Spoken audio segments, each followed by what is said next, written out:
Capítulo 789. 9:30 da manhã, área da Ponte de Backlund, Rua Portão de Ferro, Bar dos Corajosos. Eileen White ficou enraizado em seu lugar depois que ele desceu da carruagem. Ele olhou para frente atordoado, quase esquecendo de evitar a luz do sol. Naquele momento, a porta principal do bar estava fechada sem sinais de abertura. Como um sanguíneo que raramente saía de casa e só ia a lugares como bares à noite, Eileen nunca esperava que o bar fechasse pela manhã. Ele havia deixado a Igreja da Colheita às pressas através do sistema de transporte depois de ver o aviso, na esperança de obter informações em primeira mão. Para economizar tempo, até tolerou o ambiente apertado e o mau cheiro do metrô. Naquele momento, Eileen ficou um tanto irritado, mas sabia que havia cometido o erro. Tudo o que pôde fazer foi fazer uma careta e dar a volta na rua Portão de Ferro para não desperdiçar sua viagem. Quando estava prestes a se aproximar de uma carruagem alugada que estava parada ao longo da rua, ele avistou uma figura familiar pelo canto do olho. A pessoa usava uma cartola marrom arredondada e um casaco velho, enquanto carregava uma mochila esfarrapada. Ele não era outro senão Ian, o traficante de armas clandestino e comerciante de informação. Tenho uma intuição muito boa. Eu sabia que ele apareceria mais cedo. Eileen ficou encantado quando enfiou as mãos nos bolsos e caminhou lentamente, bloqueando o caminho de Ian enquanto ele ria. Bom dia. Ian ergueu os olhos e olhou para o homem bonito à sua frente, respondendo perplexo: Bom dia, Sr. White. Você deveria ter vindo à noite. Parece ser um momento adequado agora, disse Eileen com um sorriso, claramente de bom humor. Ian, por que você sempre usa as mesmas roupas toda vez que vejo você? Ian respondeu sem se importar com a pergunta. Isso pode me fazer parecer mais maduro, ao mesmo tempo que me permite manter a discrição. Claro, o principal motivo é que me falta dinheiro.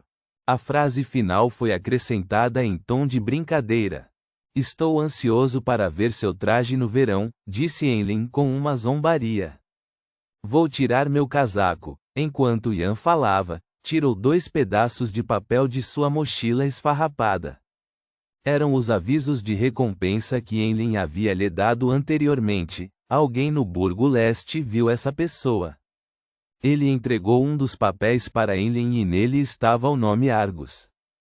Percebendo que realmente havia pistas para os crentes da lua primordial, Eileen perguntou encantada: Onde ele está? Ian não respondeu enquanto olhava para ele com um sorriso silencioso. Experiente, Eileen imediatamente sacou sua carteira e deu 150 libras para Ian. Essa é a sua recompensa. Ian sorriu e disse: Ainda falta outra metade. Outra metade? Eileen quase quis que esse comerciante à sua frente conhecesse as proezas de um sanguíneo. Isso porque uma pista efetiva custava 20 libras, enquanto uma localização exata custava 150 libras. No entanto, ele rapidamente leu nas entrelinhas e perguntou com uma agradável surpresa: Outro foi encontrado? Sim. Ian entregou-lhe o pedaço de papel restante em sua mão, enquanto meu amigo observava Argus e confirmava sua residência. Descobriu-se que ele havia se encontrado com uma pessoa chamada Gales Kevin. Portanto, obtive a residência dos 2 alvos ao mesmo tempo. Muito bom. Eileen esvaziou a carteira e deu mais 150 libras para Ian. Ele ficou anormalmente encantado, sentiu que o ancestral e o senhor louco estavam abençoando. Isso porque havia apenas 5 alvos e ele caçou um com sucesso. Agora, com 2 pistas adicionais, tudo o que precisava fazer era ter sucesso para se declarar vencedor, independentemente do que o outro sanguíneo fizesse. Ian contou seriamente e verificou as notas antes de dizer com uma voz reprimida: Argus fica no 3º andar do prédio de apartamentos na Rua Calcário, número 6, Burgo Leste, em frente ao banheiro público. Gales Kevin está também no Burgo Leste. Ele fica no quarto ao lado da escada do primeiro andar da Rua da Baleia Beluga, número 19. Vou confirmar sua informação. Acredito que você não gostaria de abandonar seu negócio por apenas 300 libras. Enlin acenou com a cabeça gentilmente enquanto dava um aviso. Depois disso, ele riu e disse: eles foram encontrados tão facilmente? Os olhos vermelhos de Ian se moveram levemente quando ele disse: primeiro, muitos caçadores de recompensas são meus amigos. Eles têm muitos informantes no Burgo Leste. Em segundo lugar, aqueles dois cavalheiros não tinham grandes disfarces. Apesar de estarem no Burgo Leste, usavam trajes muito diferentes das pessoas ao seu redor. Se estivessem dispostos a usar roupas mais esfarrapadas e fizessem mais de 12 horas de trabalho, acredito que seriam difíceis de encontrar no bagunçado Burgo Leste. É mesmo, é preciso observar a diferença de ambiente ao se esconder. Enlin murmurou silenciosamente para si mesmo, sentindo como se tivesse aprendido um novo truque. Ele não planejava ir para o Burgo Leste imediatamente. Isso porque mesmo que agisse durante o dia, seria muito difícil escapar sem causar comoção.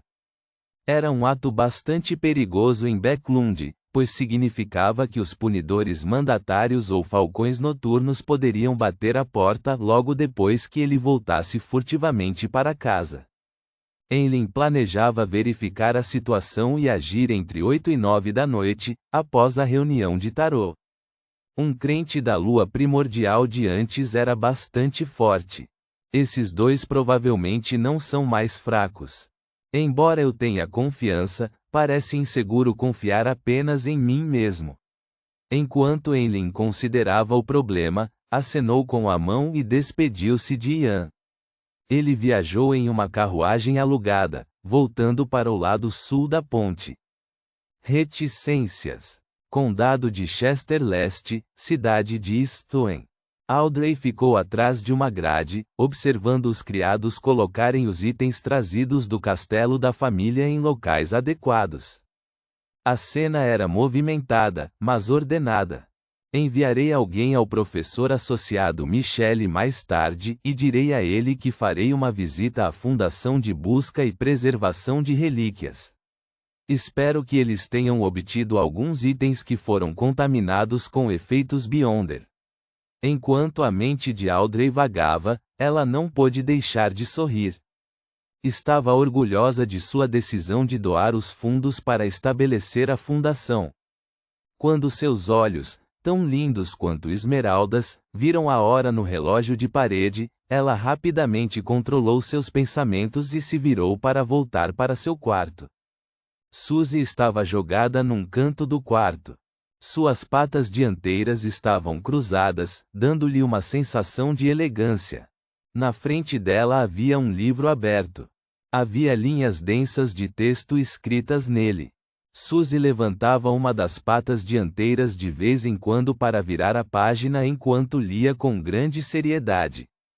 Cada vez que vejo a Suzy assim, fico com um pouco de vergonha. Audrey, você não deve negligenciar a sua educação.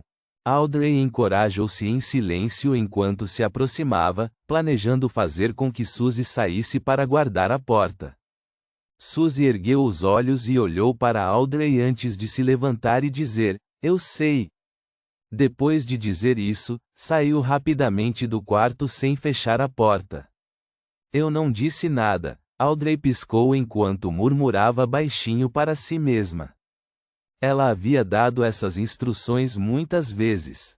Para evitar que Suzy detectasse que queria ficar sozinha no quarto das 3 horas da tarde às 3:30 da tarde às segundas-feiras, proibindo humanos e cães de se aproximarem, também já havia feito coisas semelhantes em outros horários, fingindo que havia uma reunião, querendo tempo sozinha, mantendo um padrão irregular. Devo dizer que a existência da Suzy aumentou efetivamente a minha motivação para aprender, bem como o rigor com que trato as coisas. Não posso ser inferior a um cão. Mas, ser melhor que esse cachorro não parece ser algo digno de elogio. Audrey inflou as bochechas com um comentário autodepreciativo enquanto se sentava ao lado da cama, aguardando o início da reunião de tarô. Reticências. 15 horas acima da névoa cinza.